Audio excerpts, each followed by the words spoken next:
Hello students, તો કેમ છો બધા? મજામાં? આઈ હોપ કે તમે બધા મજામાં હશો. અગેન તમારા બધાનું હાર્દિક સ્વાગત છે ડેલ્ટા ઈ હબના બ્યુટીફુલ પ્લેટફોર્મ ઉપર, કે જ્યાં આજે આપણે ધોરણ 11 ચેપ્ટર નંબર 5 કાર્ય ઉર્જા પ્રમેયના ઉદાહરણના દાખલાઓ જોવા જઈ રહ્યા છીએ. જી હા, તો અગેન કોઈ પણ પ્રકારનો ટાઈમ વેસ્ટ ના કરતા સીધા જ પહેલા દાખલા તરફ આપણે આગળ વધીએ. તો તમને અહીંયા કહેવામાં આવ્યું છે કે કોઈ એક બળ આપેલું છે 3i cap plus 4j cap minus 5k cap એકમ, અને સ્થાનાંતર આપેલું છે 5i કેપ 4j કેપ અને 3k કેપ. બરાબર છે? આ જે બળ આપેલું છે અને એમની વચ્ચેનું જે સ્થાનાંતર તમને આપવામાં આવ્યું છે, એક જ મિનિટ. Okay, yes. તો તમને અહીંયા બળ અને તમને સ્થાનાંતર બે વસ્તુ આપી દેવામાં આવ્યું છે, તો તેમની વચ્ચેનો ખૂણો શોધો એવું કીધું છે. બરાબર છે? હવે આ જે ખૂણો શોધવા વાળો ક્વેશ્ચન છે ને, એમાં એક બહુ સીધી સિમ્પલ વસ્તુ સમજી લો. ખૂણો એટલે હંમેશા તમારે cos થીટા શોધવાનો. હાલાકી બળ અને સ્થાનાંતર બંને જે છે એની વચ્ચેનો ડોટ પ્રોડક્ટ તમને કાર્ય આપે. બરાબર? પણ એમ છતાં તમને ખૂણો શોધવાનો કીધો, અને પછી આના પર જોશું કે f ના d પરના પ્રક્ષેપનું મૂલ્ય શોધો. તો સૌથી પહેલા ખૂણા માટે શું કરશું? તો કે સર અમે કરશું f dot d. That means કે એફ ડી કોસ થીટા. અને સર જેમ તમે કીધું કે ખૂણો એટલે કોસ થીટા શોધવાનું, તો cos theta is equal two તમે શું કરશો? તો કે એફ ડોટ ડી ના છેદમાં એફ ઇન્ટુ ડી કરશું. હવે ડોટ પ્રોડક્ટ તો આવડી જશે, ડોટ પ્રોડક્ટ તો સિમ્પલ છે, એ તો આવડી જશે. પણ તમે એફ અને ડી માટે શું કરશો? તો એ તો તમારું સદિશ એફ અને સદિશ ડી, આ જે બંને સદિશો જે છે, એટલે કે આ તમને જે ડી આપ્યો એફ આપ્યો એનું મૂલ્ય છે. અને જો બહુ મૂલ્યને શાંતિથી અને સમજણપૂર્વક જુઓ ને, તો 3 4 5 3 4 5, મતલબ તમને ઇનડાયરેક્ટલી ભલે ઘટકો અલગ અલગ આપ્યા, બરાબર, પણ એનું મૂલ્ય તો સમાન જ આવશે. તમે કહેશો સર કેમ એવું? અરે ભાઈ, સદિશનું મૂલ્ય એટલે તમે સીધા સિમ્પલ ફોર્મની અંદર તમે શું સમજો છો? સદિશોના દરેક ઘટકોના વર્ગોના સરવાળાનું વર્ગમૂળ. બીજું તો ક્યાં કઈ છે જ તે.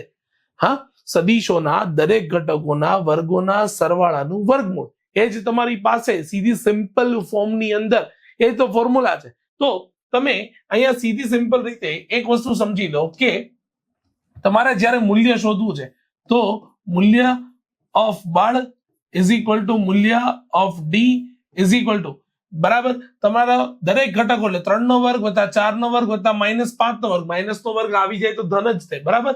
સેમ 5 નો વર્ગ, 4 નો વર્ગ, 3 નો વર્ગ, એ બધાનું મૂલ્ય આવી જશે √50. ચલો ડન. આટલી વસ્તુ ખબર પડી. અને એ જ કિંમત જ્યારે હું અહીંયા મૂકીશ, બરાબર, તો શું આવશે? તો કે sir 3i cap into 5j cap, 3 5 ને 15, i cap dot i cap again 1 plus શું આવશે? તો કે 4 ગુણ્યા 4 એટલે આવી જશે 16, માઇનસ 5 ગુણ્યા 3 એટલે આવી જશે માઇનસ 15, ના છેદમાં શું આવશે?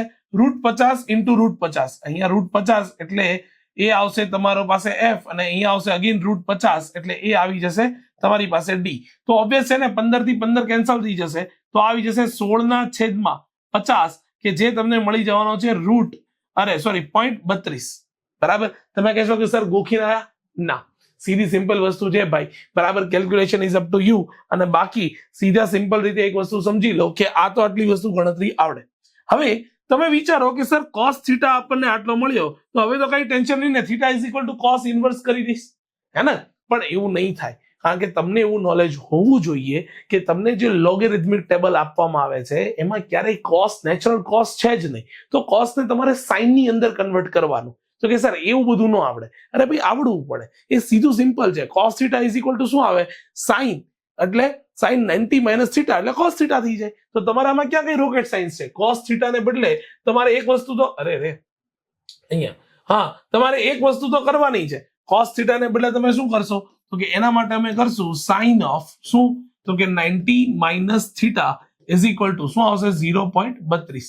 તો તમે sin ની કિંમત જોઈ લો ને, તો અહીંયા કરો તમે 90 minus theta sin inverse of 0.32 જોશો એટલે 18 ડિગ્રી 40 મિનિટ આવશે. તો બી આપણે કન્ફર્મ કરી લઈએ, 18:40, યસ, બરાબર છે, 18 ડિગ્રી 40 મિનિટ આવશે. હવે જો તમે થીટા ઇઝ ઇક્વલ ટુ 90 માંથી તમે આટલા બાદ કરશો તો એ આવશે 78 ડિગ્રી અને 20 મિનિટ જવાબ આવી જશે. તો બંને વચ્ચેનો જે તમને આ ખૂણો પૂછ્યો હતો એ ખૂણો તમને મળી જશે કેટલો, તો કે 78 ડિગ્રી અને 20 મિનિટ. કેટલું સીધું સિમ્પલ છે, કોઈ રોકેટ સાયન્સ નથી, કશું અઘરું છે નહીં ભાઈ, બરાબર છે. તો આ તમને થીટા મળ્યો. હવે તમે કોસ થીટાથી થીટા મેળવો કે સાઇન થીટાથી મેળવો, ખૂણો તો એક જ છે ને. આપણે તો માત્ર ટ્રિગ્નોમેટ્રી વિધેય કે જે તમારા એની વચ્ચેનો રિલેશન જોયો છે ખાલી. ચલો ડન, ક્લિયર છે. તો આ હતો તમારો ખૂણો શોધવાનો સવાલ. એની પછી તમને સવાલ પૂછ્યો છે કે એફ ના ડી પરના પ્રક્ષેપનું મૂલ્ય શોધો. હવે એફ નો ડી પરનો પ્રક્ષેપ કોનો છે? એફ નો. અને એફ નો પ્રક્ષેપ હોય તો આપણને એવું લોજિક ચાલે કે ભાઈ એફ નો પ્રક્ષેપ આવે ને એટલે આપણે એક જ વસ્તુ કરશું. શું શોધવું? તો કે પ્રક્ષેપ બરાબર, આપણે સીધું સિમ્પલ લખી નાખશું, પ્રક્ષેપ બરાબર એફ કોસ થીટા. સીધું બાત, નો બકવાસ. ચલો ડન. કોનો પ્રક્ષેપ શોધવું? એફ ના ડી પરના પ્રક્ષેપ. એફ નો પ્રક્ષેપ એટલે એફ કોસ થીટા. જો ડી નો એફ પરનો પ્રક્ષેપ કીધો તો ડી કોસ થીટા શોધો. પણ હાલાકી આ કેસની અંદર તમને કોઈ પણ નો પ્રક્ષેપ શોધે, જવાબ પૂછે, તમને જવાબ તો એક સરખો જ આવવાનો. કેમ? કારણ કે યાર એફ કોસ થીટા, એફ ની કિંમત જ, એફ અને ડી ની કિંમત જ √50 છે. અહીંયા મૂકો ને તારે √50 અને કોસ થીટા કેટલા મળ્યા હતા? કોસ થીટા તમને અહીંયા જ મળી ગયા હતા 0.32. અહીંયા સીધું મૂકો 0.32, બરાબર છે. આ બંનેનો સીધો સિમ્પલ તમે શું કરશો? ગુણાકાર કરશો તો તમને એ જ પ્રક્ષેપની કિંમત જે છે એ મળી જવાની છે 2.263. 2.263 ન્યૂટન, કારણ કે એફ નો પ્રક્ષેપ છે ને. ચલો ડન, ક્લિયર છે. તો આ હતો તમારો પહેલો દાખલો. એક વખત સ્ક્રીનશોટ લઈ લો, બરાબર, ફટાફટ જોઈ લો. કોન્સેપ્ટ જ સમજાવું છું, બીજું કોઈ રોકેટ સાયન્સ છે નહીં. એના પછીના દાખલા તરફ આપણે આગળ વધી જઈએ ગાઈસ.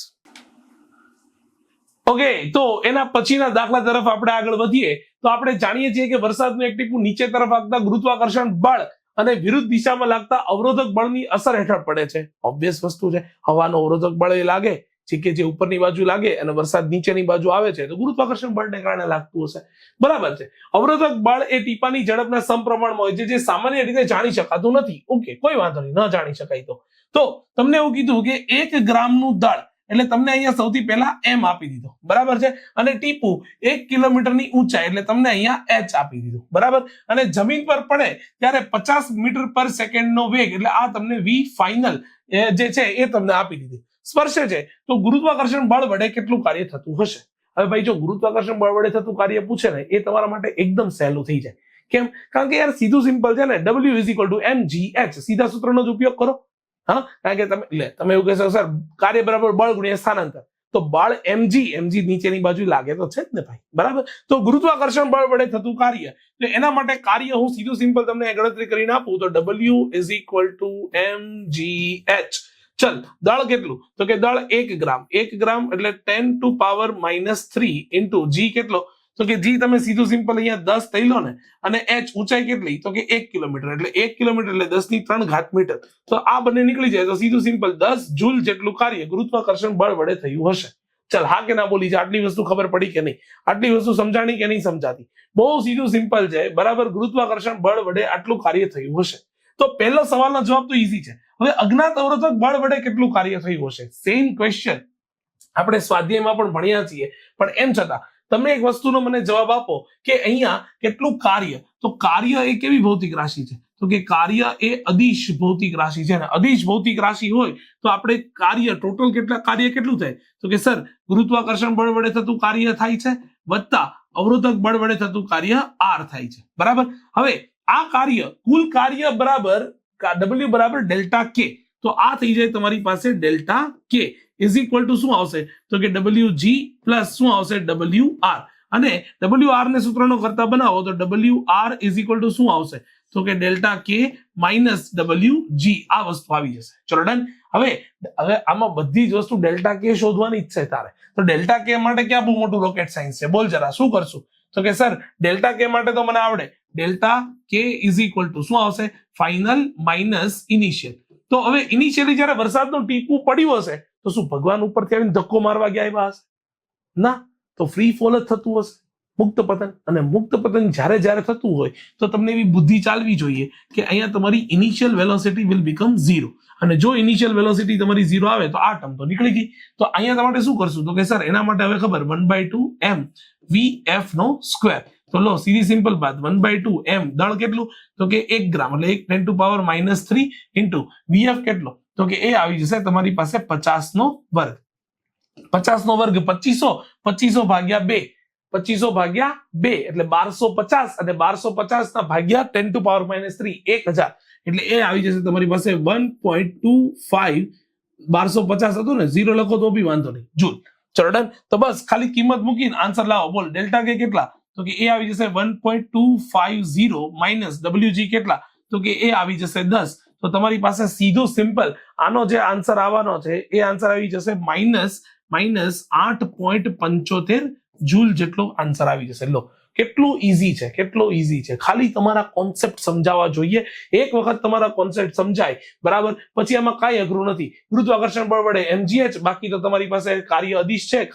અવરોધક બળ વડે થતા કાર્યના સૂત્રનો કરતા બનાવો. ડેલ્ટા કે અહીંથી શોધી લો. જય માતાજી કિંમત મૂકો ને ગેટ યોર આન્સર. ચલો ડન. ક્લિયર છે? આટલી વસ્તુ ખબર પડી. તો બીજો દાખલો અહીંયા એકદમ સહેલો છે. એક વખત જોઈ લો, સ્ક્રીનશોટ લઈ લો, ફટાફટ આગળ વધી જશું. ઓકે, એના પછીના ક્વેશ્ચન તરફ આગળ વધીએ તો તમને અહીંયા કોઈ એક સાયકલ સવાર આપ્યો છે જે 10 મીટરનું અંતર ઘસડાઈને સ્થિર થઈ જાય છે. હવે સ્થિર થઈ જાય છે એનો સીધો મતલબ છે કે એનો અંતિમ વેગ વિલ બી 0. બરાબર છે? 10 મીટરનું અંતર કાપીને તે સ્થિર થઈ જાય છે. તો મને અહીંયા એક વાતનો સીધો સિમ્પલ તમે મને જવાબ આપી દો કે અહીંયા અંતર એટલે કે તમને અહીંયા આપી દીધું d આપી દીધું. બરાબર છે? આ દરમિયાન રસ્તા વડે સાયકલ પર લાગતું બળ ઓબ્વિયસ છે. રસ્તો સાયકલ ઉપર થોડી બળ લગાડે સર? હા લગાડે ને, ઘર્ષણ બળ લગાડે. તો કઈ વાંધો નહીં, તમને કોઈ પણ સ્વરૂપમાં પણ અહીંયા તમને બળ આપી દીધું. બરાબર છે? ગતિની વિરુદ્ધ દિશામાં લાગે છે. તો રસ્તા વડે સાયકલ પર થતું કાર્ય કેટલું હશે? તો કાર્ય બરાબર સીધું સિમ્પલ સમજી લો. કાર્ય બરાબર તમે લખો ને F.D. હવે F.D લખો છો તો FD શું લખાશે? cos theta. તમે કહેશો કે સર કેમ આજે આવું F.D? બાકી તો બળ ગુણ્યા સ્થાનાંતર. ભાઈ દર વખતે તો આપણને ખૂણો ખબર હોય. અહીંયા એક વસ્તુ સમજો કે રસ્તા ઉપર સાયકલ આ બાજુ જાય છે. રસ્તો જે બળ લગાડશે એની ગતિની વિરુદ્ધ દિશામાં જ લગાડશે ને, કારણ કે ઘર્ષણ બળ છે. બરાબર છે? અને વિરુદ્ધ દિશામાં લગાડશે તો તમારે અહીંયા cos થીટાની કિંમત શું લેવી જોઈએ? તો કે સર હવે અમને ખબર પડે કે cos થીટાની કિંમત લેવી જોઈએ 180 અને cos 180 શું આપશે? -1 આપશે. ચલો ડન. તો બળ કેટલું લાગ્યું? તો કે બળ લાગ્યું 200 ન્યૂટન ઇન્ટુ સ્થાનાંતર કેટલું થયું? તો કે સ્થાનાંતર થયું 10 ઇન્ટુ cos 180. cos 180 કેટલું થાય? -1. તો રસ્તા વડે રસ્તા વડે સાયકલ પર -2000 જૂલ જેટલું કાર્ય થયું હશે. બરાબર છે? આટલી વસ્તુ ખબર પડી. તો કારણ કે અમે કીધું ગતિની વિરુદ્ધ દિશામાં લાગે છે તો એ બહુ ટેન્શન નહીં, એટલે માઇનસ આટલું કાર્ય થયું હશે. તો પહેલો જવાબ તો ક્લિયર થઈ ગયો. સાયકલ વડે રસ્તા પર કેટલું કાર્ય થયું હશે? હવે સર આવા ક્વેશ્ચન થોડી પૂછે કારણ કે આપણને તો ન્યૂટન દાદા કહી ગયા ને કે જેટલું બળ પહેલો પદાર્થ બીજા પદાર્થ ઉપર લગાડે એટલું જ બળ બીજો પદાર્થ પહેલા પદાર્થ ઉપર લગાડે. ધેટ મીન્સ કે જો રસ્તા એ સાયકલ ઉપર 200 ન્યૂટનનું બળ લગાડ્યું હશે તો સાયકલે રસ્તા ઉપર 200 ન્યૂટનનું બળ લગાડ્યું હશે. તમે અહીંયા સુધી એકદમ સાચા છો, પણ જ્યારે તમે એવું બોલો છો કે બસ સર આટલું જ કાર્ય પણ ધન થઈ ગયું હશે ત્યારે એકદમ ખોટા છો. કેમ ખોટા છો ભાઈ? કારણ કે તમને એવી બુદ્ધિ ચાલવી જોઈએ કે કાર્ય બરાબર બળ ગુણ્યા સ્થાનાંતર થાય. આ 100% સાયકલ વડે રસ્તા ઉપર 200 ન્યૂટનનું બળ લાગ્યું જ હશે, 150% લાગ્યું હશે. પણ મને એક વાતનો જવાબ આપો કે એ બળની અસર હેઠળ શું રસ્તાનું સ્થાનાંતર થાય છે? હા કે ના? રસ્તો થોડી પોતાની જગ્યાએથી હલશે, સ્થાનાંતર થાય છે. રસ્તો તો સ્થિરનો સ્થિર છે. તો આવા કિસ્સામાં બળ લાગવા છતાં સ્થાનાંતર નથી થયું. ધેટ મીન્સ કે તમારો સાયકલ વડે જે રસ્તા પર થતું કાર્ય જે આ શોધવાનું છે ને, બરાબર, આ કાર્ય W બરાબર તમારે લખવું જોઈએ 0. ડન. ક્લિયર છે? આટલી વસ્તુ ખબર પડે છે? આટલી વસ્તુ સમજાય છે? બહુ ઈઝી છે. બરાબર, પણ કોન્સેપ્ટ સમજાવવો જોઈએ. બરાબર, આઘાત અને પ્રત્યાઘાતનો સીધો નિયમનો ઉપયોગ કરશો તો જય માતાજી. હા ડન છે? Mark will be gone. ચલો ડન. ઓકે, અગેન જોઈ લો પછી ફટાફટ આગળ વધી જઈએ. ઓકે ગાઈઝ, એક લશ્કરી કવાયતમાં પોલીસ અધિકારી 50 ગ્રામ દળની બુલેટ, એટલે સૌથી પહેલા તો તમને જે અહીં આપી દેવામાં આવ્યું છે એ આપી દેવામાં આવ્યું છે દળ એમ 50 ગ્રામ ની બુલેટ અહીંયા આપી દેવામાં આવ્યું છે વેગ 200 મીટર પર સેકન્ડની ઝડપે 2 સેન્ટીમીટર જાડાઈના નરમ પાટિયા તરફ છોડે છે. બુલેટ તેની પ્રારંભિક ગતિ ઉર્જાથી 10% જેટલી ઉર્જાની સાથે, આ સાથે છે, ખાસ વસ્તુ સમજો, 10% જેટલી ઉર્જા ગુમાવીને નથી કીધું, 10% જેટલી જ ઉર્જા સાથે તેમાંથી બહાર નીકળે છે. તો બહાર નીકળતી બુલેટની ઝડપ કેટલી હશે, એટલે કે V ફાઇનલ તમને શોધવાનું કીધું. ચલો ડન. સૌથી પહેલા આટલી વસ્તુ ખબર પડી. હવે એક વસ્તુ સમજી લો કે તમે સૌથી પહેલા તો તમે જ્યારે બુલેટ જે છે એ કોઈ નરમ પાટિયા સાથે અથડાય છે, દાખલા તરીકે આ કોઈ પાટિયું છે, બરાબર છે, અને અહીંયા તમારી જે છે એ બુલેટ સાદી સિમ્પલ રીતે આ બુલેટ આવી, બરાબર છે, આ બુલેટ જે છે એ અહીંયા આવીને અથડાય. હવે જ્યારે અહીંયા અથડાય છે ત્યારે એની ઇનિશિયલ ગતિ ઉર્જા સૌથી પહેલા શોધી લેવાય ને, કારણ કે એ તો શોધવી બહુ સીધી સિમ્પલ છે. કેટલી છે? 1/2 mvi નો સ્ક્વેર. તો તમને જે અહીંયા ઇનિશિયલ આપ્યું એ ઇનિશિયલ એનો વેગ આપી દીધો 200 મીટર પર સેકન્ડ, બરાબર. તો તમે એ શોધશો તો એ 1/2 શું આવી જશે? m ની કિંમત તમને ખબર છે 50, એટલે 50 ગ્રામ 10⁻³ અને વેગ કેટલો? તો કે એ આવી દીધો 200 નો વર્ગ. ચલો ડન. તો આ તમને ફાઇનલ ગતિ ઉર્જા કંઈક ને કંઈક મળી જશે જૂલની અંદર, બરાબર. પહેલા આ સમજી લો. હવે તમને શું કીધું કે આ બુલેટ જ્યારે અહીંથી બહાર નીકળવાની શરૂઆત કરે છે, અહીંથી જ્યારે બુલેટ અહીંથી બહાર નીકળવાની સીધી સિમ્પલ શરૂઆત કરશે ને, બરાબર, ત્યારે એ બુલેટ જે છે એ માત્ર 10%ની ઉર્જા સાથે બહાર નીકળશે. તો તમારી જે અહીંયા બહાર નીકળતી વખતે જે તમારી ફાઇનલ ગતિ ઉર્જા હતી kf હતી, kf, બરાબર, એ kf કેટલી હતી? તો કે kf બરાબર તો કે ki ના 10% જેટલી હતી. ચલો ડન. આટલી વસ્તુ ખબર પડી. હવે ki તો તમે મેળવેલું છે, તો ki ના 10% એટલે તમને સૌથી પહેલા તો ki ઇનિશિયલ ગતિ ઉર્જા જે છે એ કેટલી મળશે? તો કે એ મળશે તમને અહીંયા 1000 જૂલ. અહીંયા સીધી મળી જશે 1000 જૂલ. તો હવે સીધી સિમ્પલ વસ્તુ છે ને કે અહીંયા 1000 ના 10% એટલે સીધી સિમ્પલ તમારે સીધું સિમ્પલ શું થઈ જશે? તો કે એ થઈ જશે 100 જૂલ થઈ જશે, બરાબર છે. હવે આ 100 જૂલ ની ગતિ ઉર્જા સાથે બહાર નીકળે ગતિ ઉર્જા એટલે સીધું સિમ્પલ ઇક્વેશન લગાડો ને 1/2 m vf નો સ્ક્વેર. અને આ vf ને સૂત્રનો કરતા બનાવો તો vf ઇઝ ઇક્વલ ટુ શું આવશે? તો કે 2 × 100 ના છેદમાં દળ નીચે આવી જશે ને, એટલે આવી જશે 50 × 10⁻³ અને આખે આખું આવી જશે રૂટની અંદર. અને આનો જવાબ તમે મેળવશો રૂટની અંદર, અને આનો જવાબ તમે મેળવશો તો એ આવી જશે તમારી પાસે 63.24 મીટર પર સેકન્ડ. ચલો ડન. તો આટલી ઝડપથી બુલેટ બહાર નીકળી જશે. લો, એકદમ સીધો સિમ્પલ લોજિકલ ક્વેશ્ચન. આમાં કોઈ રોકેટ સાયન્સ છે નહીં. ઘણા લોકો એવું કહેતા વિચારતા હશે કે લો 10% ઉર્જા સાથે બહાર નીકળીને તો શરૂઆતમાં એની 200 હતી, તો 200 ના 10% કાઢી લો એટલી બાદ કરી લો એટલા સાથે બહાર નીકળી જશે, બરાબર છે. પણ એવું નથી, બરાબર. અહીંયા ગતિ ઉર્જાનો કોન્સેપ્ટ છે, બરાબર છે. 10% જેટલી ઉર્જા સાથે ભલે બહાર નીકળે પણ તમને વેગ સાથે ક્યારેય રમત નહીં રમવાની, હંમેશા ઉર્જા સમજવાની. બહુ સીધું સિમ્પલ છે. અંદર ઘૂસે ત્યારે ઉર્જા શોધી લો, બહાર નીકળતી વખતે તો એના 10%ની સાથે બહાર નીકળે. આમાં બે વસ્તુ પૂછી શકે. હજી કહું છું, જો તમને એવું પૂછે કે 10% ઉર્જા ગુમાવે છે, જો તમને એવું પૂછે 10% જેટલી ઉર્જા ગુમાવે છે એવું પૂછે તો તમારે 90% ઉર્જા સાથે બહાર નીકળી જશે. 100 માંથી 10% ગુમાવી દીધી તો 90% સાથે બહાર નીકળી જશે. તો અહીંયા ki ના 90% શોધવાના અને પછી સેમ ટુ સેમ પ્રોસેસ કરવાની. આ વેરિએશન છે. અહીંયા તમે વિડીયો જોવા આવો છો, તમે તમારો ટાઈમ અહીંયા ઇન્વેસ્ટ કરો છો, એનું આ તો બ્યુટી છે કે તમને આ બધા જ પ્રકારના વેરિએશન સમજાવવામાં આવશે. 10%ની સાથે ઉપર કોન્સન્ટ્રેટ કરજો. ખાલી એક જ શબ્દ બદલાઈ દેવામાં આવે કે 10% જેટલી ઉર્જા ગુમાવીને બહાર નીકળે છે તો તમારો આખો જવાબ બદલાઈ જશે. ચલો ડન. ક્લિયર છે? તો આ હતો તમારો સમ. બહુ સીધું સિમ્પલ વસ્તુ છે. જોઈ લો, એકવાર સ્ક્રીનશોટ લઈ લો, ફટાફટ આગળ વધી જઈએ. ઓકે ગાઈઝ, એના પછીના એક સરસ મજાના ક્વેશ્ચન તરફ આગળ વધીએ તો રેલવે પ્લેટફોર્મ એક ખરબચડી સપાટી પર એક બહેન પતરાની પેટી ઘસડે છે. ઓકે, ઘસડવા દો, આ પણ શું વાંધો. તેની 10 મીટર સુધીનું અંતર કાપે છે, 100 ન્યૂટન બળ લગાડે છે. ઓબ્વિયસ છે, આ તમને સૌથી પહેલું 10 મીટરનું અંતર આપી દીધું, 100 ન્યૂટનનું બળ. ત્યારબાદ થાકની માત્રામાં વધતા તેને બળ લગાડવામાં રેખીય રીતે ઘટાડો કરીને 100 ન્યૂટનમાંથી 50 ન્યૂટન જેટલું થઈ જાય છે. તેની કાપેલું કુલ અંતર છે 20 મીટર. તો ઓબ્વિયસ છે કે 100 મીટર જે છે 10 મીટર જે છે એ 100 મીટર સાથે કાપ્યું હશે અને ધીમે ધીમે ઘટાડીને બીજું 10 મીટરનું અંતર એને 50 ન્યૂટનના બળ સાથે કાપ્યું હશે, બરાબર. બહેને લગાડેલા બળ અને 50 ન્યૂટન જેટલા ઘર્ષણ બળ વિરુદ્ધ સ્થાનાંતરનો આલેખ દોરો. હવે આ વસ્તુ સમજજો કે 50 ન્યૂટનનું બળ જે છે ને એ તેની વડે લગાડ્યું હતું અને આ બીજું 50 ન્યૂટનનું બળ છે એ તમારું ઘર્ષણ બળ F છે, એના વિરુદ્ધ સ્થાનાંતરનો આલેખ દોરો. અને બંને બળો વડે 20 મીટર સુધી અંતરમાં થયેલા કાર્ય શોધો. તો સૌથી પહેલા તો તમને એક વસ્તુ ખબર પડવી જોઈએ કે જો હું અહીંયા બળ વિરુદ્ધ સ્થાનાંતરનો આલેખ દોરું છું, અહીંયા ઉપર લઈ લઉં છું હું બળ અને અહીંયા લઈ લઉં છું સીધું સિમ્પલ સ્થાનાંતર ડી. આ આલેખની અંદર તમને લોજિકલી એક જ વસ્તુ ખબર હોવી જોઈએ. કઈ વસ્તુ? તો કે સર અમને એવી ખબર પડે કે સૌથી પહેલા તો એને જે અંતર કાપ્યું અથવા તો એક કામ કરીએ, હા આપણે આ જ કરીએ.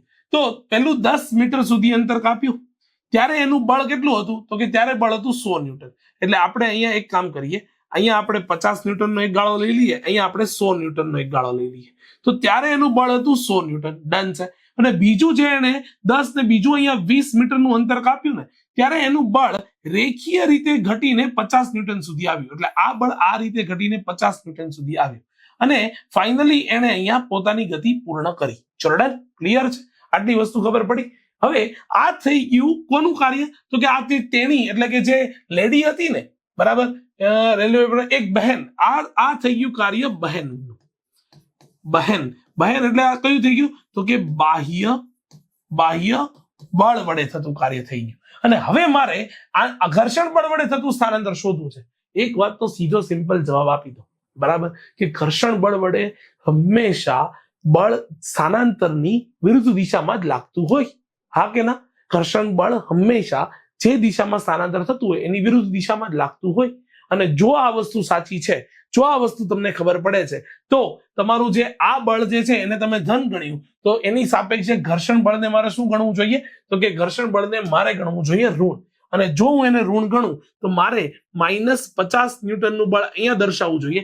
હવે ભાઈ તેની 100 ન્યૂટનનું બળ લગાડીને ખેંચે કે 50 ન્યૂટનનું બળ લગાડીને ખેંચે કે 1000 ન્યૂટનનું બળ લગાડીને ખેંચે, પતરા અને જમીન વચ્ચે જે ઘર્ષણ બળ લાગે છે એ તો પહેલેથી લઈને છેલ્લે સુધી ઘર્ષણ બળ તો સમાન જ હશે ને. ઘર્ષણ બળ થોડું તમે લગાડેલા બાહ્ય બળની અસરથી બદલાય, એ ક્યારેય નહીં બદલાય, બરાબર. બે પદાર્થ વચ્ચે લાગતું ઘર્ષણ બળ હંમેશા સમાન હશે. અને જો હંમેશા સમાન હોય, બરાબર, તો સીધી સિમ્પલ રીતે ઘર્ષણ બળ તો આવું સીધું 20 મીટર સુધી તમારું -50 એટલે -50 જેટલું જ રહેશે.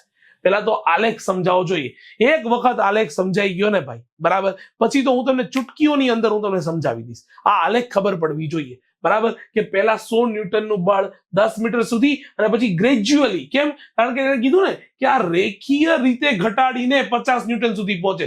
એક જ ધડાકે 50 ન્યૂટન સુધી નહીં પહોંચતું, આમ રેખીય રીતે ઘટાડતા 50 ન્યૂટન સુધી પહોંચે ત્યાં એનું 20 મીટર અંતર કપાઈ જાય છે. તો પહેલો આલેખ આ, અને ઘર્ષણ બળ વડે તો સીધો જ આલેખ બનશે. ચલો ડન, ક્લિયર છે? અને હવે તમને પૂછ્યું છે કે આ બંને બળો વડે થતા કાર્યની ગણતરી કરો. ભાઈ કાર્યની ગણતરી ને એ તો એકદમ ઈઝી છે. તમે કહેશો કે સર કેમ આવું કહો છો? કારણ કે ભાઈ તું એક વસ્તુ સમજી લે, કાર્ય બરાબર શું થાય? કાર્ય બરાબર થાય બળ ગુણ્યા સ્થાનાંતર. બળ ગુણ્યા સ્થાનાંતર. જો બળ ગુણ્યા સ્થાનાંતર થાય તો હું અહીંયા સીધું સિમ્પલ એક લાઈન ડ્રો કરી દઉં તો તમને એવી ખબર પડે કે બળ અને આ સ્થાનાંતર. એટલે કે તમે જો ગ્રાફનું નોલેજ હશે તો મેં તમને કીધું હતું કે ઘેરાયેલું ક્ષેત્રફળ એ તમને કંઈક ભૌતિક રાશિ આપશે. હવે ઘેરાયેલું ક્ષેત્રફળ તો F વિરુદ્ધ D ના આલેખમાં ઘેરાયેલું ક્ષેત્રફળ તમને કાર્ય આપે. અગેન હું તમને અહીંયા હેશટેગ મારીને કહી દઉં છું. કયું? તો કે F વર્સિસ D ના આલેખનું ક્ષેત્રફળ તમને શું આપે? તો કે તમને હંમેશા કાર્ય આપે. તો બસ હવે તમારે ક્યાં કઈ બીજું રોકેટ સાયન્સ છે? હવે હું ખાલી અહીંયા નામ આપી દઉં. અહીંયા નામ આપી દઉં A, આને કહી દઉં B, અહીંયા કહી દઉં C, અહીંયા કહી દઉં અહીંયા કહી દઉં D, અહીંયા કહી દઉં એક મિનિટ C, હા C D, અહીંયા કહી દઉં E, અહીંયા કહી દઉં F, અહીંયા કહી દઉં G અને અહીંયા કહી દઉં H. તો મારે સીધું સિમ્પલ શું કરવાનું? તો કે મારે A B C D નું ક્ષેત્રફળ શોધવાનું અને સમલંબ ચતુષ્કોણ છે C E D F નું ક્ષેત્રફળ શોધવાનું. તો આના માટે સીધું સિમ્પલ છે, બરાબર. તો સૌથી પહેલા હું બાહ્ય બળ વડે અહીંયા શું શોધીશ? બાહ્ય બળ વડે થતું કાર્ય, બરાબર. તો કે ચતુષ્કોણ A B C D નું ક્ષેત્રફળ, A B C D નું ક્ષેત્રફળ વત્તા સમલંબ ચતુષ્કોણ કયું આવશે? તો કે C D E F નું ક્ષેત્રફળ, C D E F નું ક્ષેત્રફળ. બોલો, ચલો ફટાફટ. હવે ક્યાં કઈ અઘરું છે? હવે તો એકદમ સીધું સિમ્પલ છે ને, બોલ શું કરીશ? તો કે સર એના માટે તમે સીધી વસ્તુ કરી દો, બરાબર. આ કલર નહીં દેખાતો, આપણે કામ કરીએ, આપણે લાલ કલર જ લઈએ. ચલો ઓકે, તો એબીસીડી નું ક્ષેત્રફળ શું આવશે? તો કે લંબાઈ ગુણ્યા પહોળાઈ. લંબાઈ ગુણ્યા પહોળાઈ એટલે આ આવી જશે 100 ગુણ્યા 10. ચલ ડન. વત્તા સમલંબ ચતુષ્કોણ માટે તમારે આ બે લંબાઈ એટલે કે ઊંચાઈને ધ્યાનમાં લેવાની છે. એટલે કે આ તમારું છે 100 વત્તા આટલું છે 50.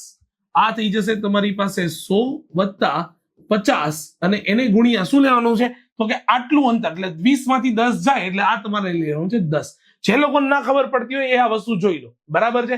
એક વસ્તુ સીધી સિમ્પલ સમજી લો કે તમારી જે બે ઊંચાઈનો તફાવત આવે છે એ બે ઊંચાઈનો સીધો સિમ્પલ સરવાળો ના છેદમાં એ જેના ઉપર છે એ આખે આખો બેઝ લેવાનો આવશે, બરાબર. તો તમે આટલી ગણતરી કરશો તો બાહ્ય બળ વડે થતું કાર્ય તમને સીધી રીતે તમને મળી જવાનું છે 1750 જૂલ. 1750 જૂલ જેટલું મળી જવાનું છે, બરાબર. અને બાહ્ય બળ વડે થતું કાર્ય મળે તો પછી તો ક્યાં બહુ અઘરી વાત છે. પછી તો તમારે માત્ર ને માત્ર અવરોધક બળ વડે થતું કાર્ય શોધવાનું છે. તો તમારે અહીંયા લખવું જોઈએ અવરોધક બળ વડે વોટ થતું કાર્ય W ઇઝ ઇક્વલ ટુ, એમાં તો સીધું સિમ્પલ છે ને F.D જ કરવાનું છે, બરાબર. તો બળ ગુણ્યા સ્થાનાંતર. બળ કેટલું? તો કે -50. સ્થાનાંતર કેટલું થયું? 20. ચલ ડન. તો આવી જાય 5 દુને -10 અને 2 મિનિટ વધારે તો -1000 જૂલ જેટલું કાર્ય થશે. ચલો ડન. આટલી વસ્તુ ખબર પડી તો એકદમ સહેલો દાખલો હતો.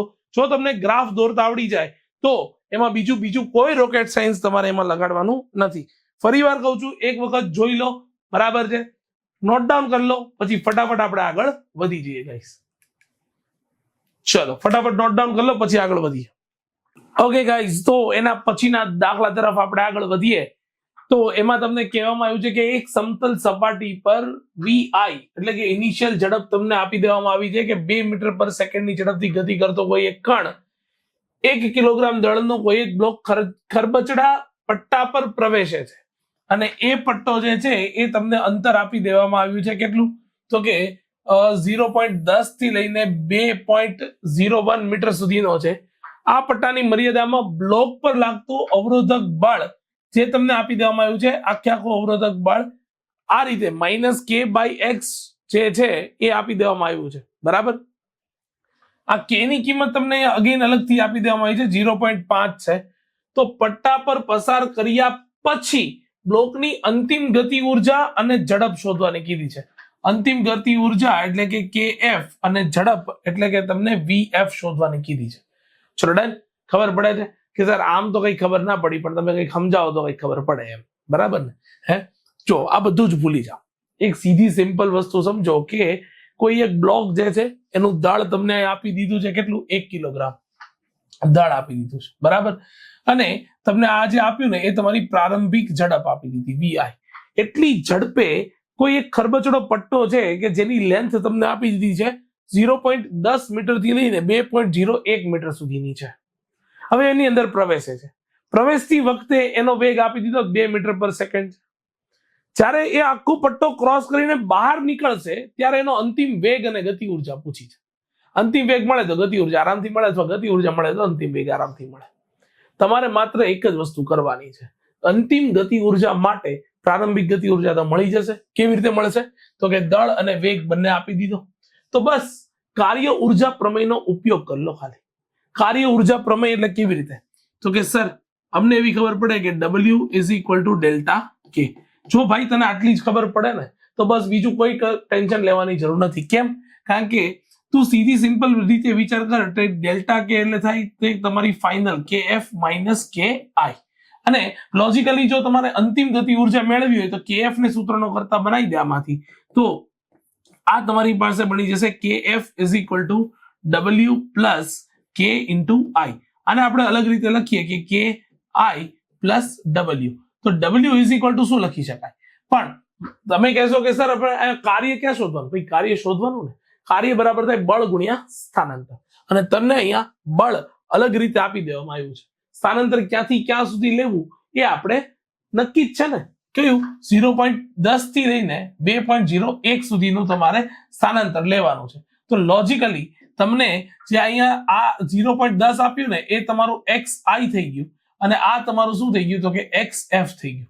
બરાબર. તો હું અહીંયા સ્થાનાંતર એટલે કે કાર્ય લખું, કાર્ય બરાબર બળ ગુણ્યા સ્થાનાંતર. ચલો ડન. હવે બળ કેટલું લાગ્યું તો કે બળ લાગ્યું -k/x into what d into x. અને તમારે આખું સંકલન આનું કરવાનું છે. ક્યાંથી ક્યાં તો કે xi થી લઈને xf સુધીનું સંકલન કરવાનું છે.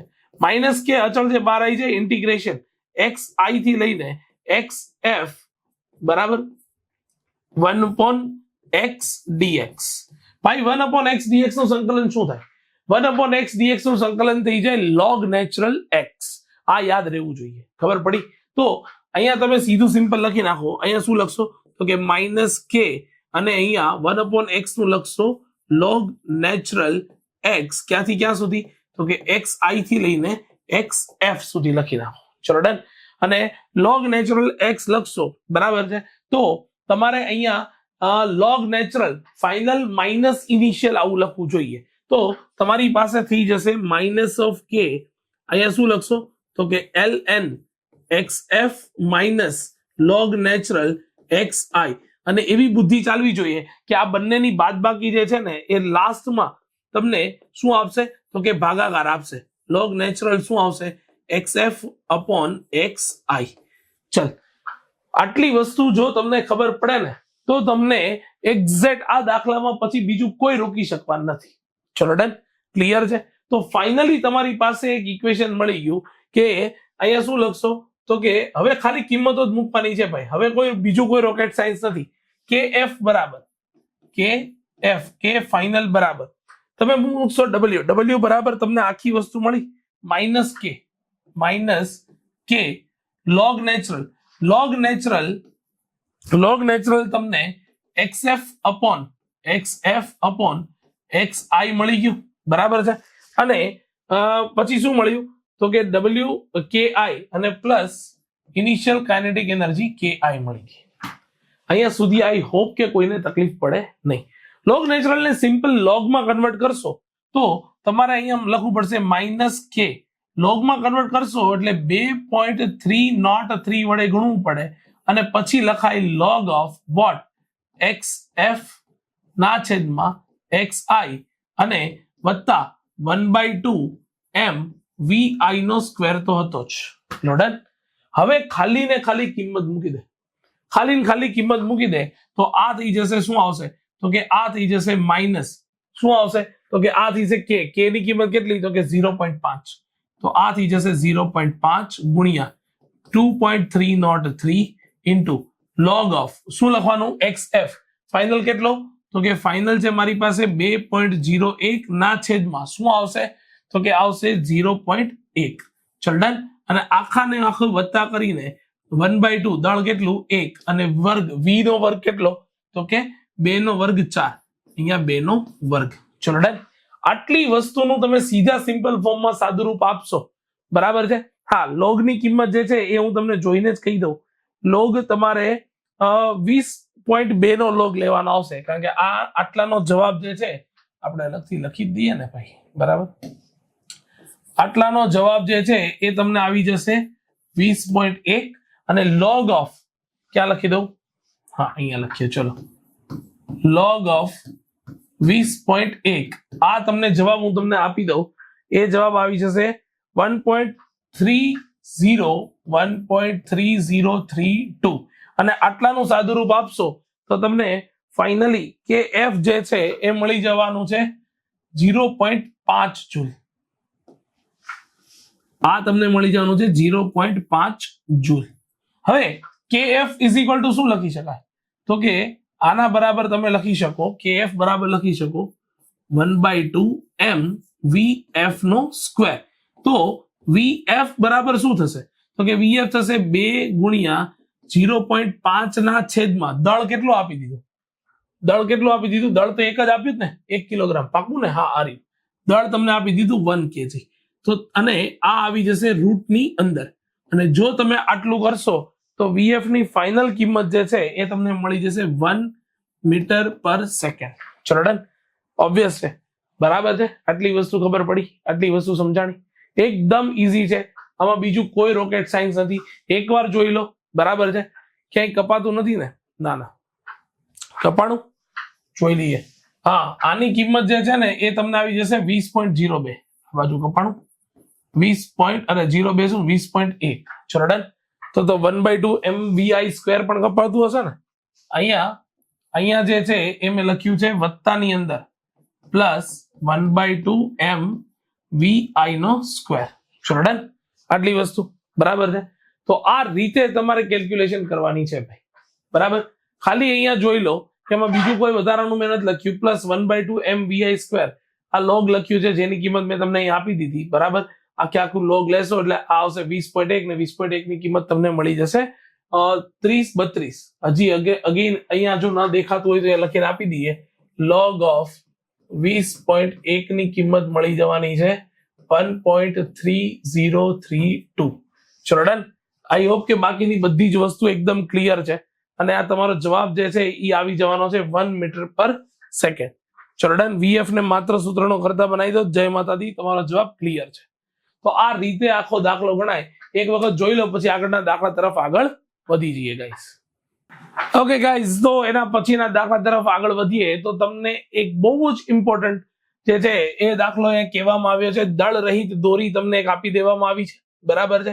એલ લંબાઈની દોરી છે. ન્યૂનતમ બિંદુ એ પાસે કોઈ પદાર્થ પડ્યો છે ત્યાંથી એને જોરથી બળ આપી દેવામાં આવે ને પદાર્થ ઉપરની બાજુએ જાય અહીંયા પહોંચે ત્યાં એનું જે તણાવ બળ છે એ વીક પડી જાય એટલે દડો ધડામ નારાનો આવી રીતે નીચે આવશે.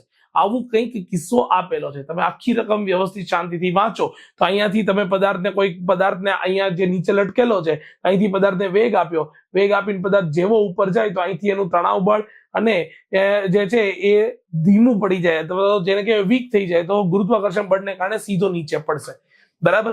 તો તમને 3 બિંદુઓ કીધા છે. સૌથી નીચેનું બિંદુ જે છે એમનો વેગ v ઓફ a, અહીંયા બી બિંદુ પાસેનો વેગ v ઓફ b અને સી બિંદુ પાસેનો વેગ v ઓફ c જે છે એ શોધવાનો કીધો છે. ચલો ડન. તો સૌથી પહેલા આપણે સી બિંદુની ચર્ચા કરીએ, બરાબર છે? બહુ સીધું સિમ્પલ રીતે સમજી લો કે મારે અહીંયા લખવું જોઈએ કે બિંદુ સી પાસે શું થઈ જાય છે તો કે એનું જે કેન્દ્રગામી બળ જે છે ને એમાં તણાવ બળ વડેના સંતોલાતા, બરાબર?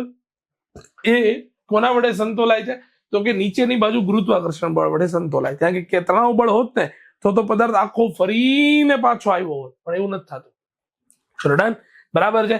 તો એ નીચેની બાજુ mg વડે સંતોલાય છે તો અહીંયા શું આવશે તો કે mv² બાય r, પણ અહીંયા vc² અને r ને બદલે શું લેવાનું તો કે r ને બદલે આ જ દોરીની l લંબાઈ જે છે આ બાજુ ફરીને આવી હશે તો આ બાજુ એની ત્રિજ્યા કેટલી થઈ જશે તો કે આ ત્રિજ્યા જે છે એ l જેટલી થઈ જશે, બરાબર છે? તો અહીંયા મારે લખવું જોઈએ mv² by l is equal to શું લખાય તો કે m ઇન્ટુ g. ચાલ m થી m કેન્સલ થઈ ગયો તો vc ની કિંમત આવશે √g ઇન્ટુ l.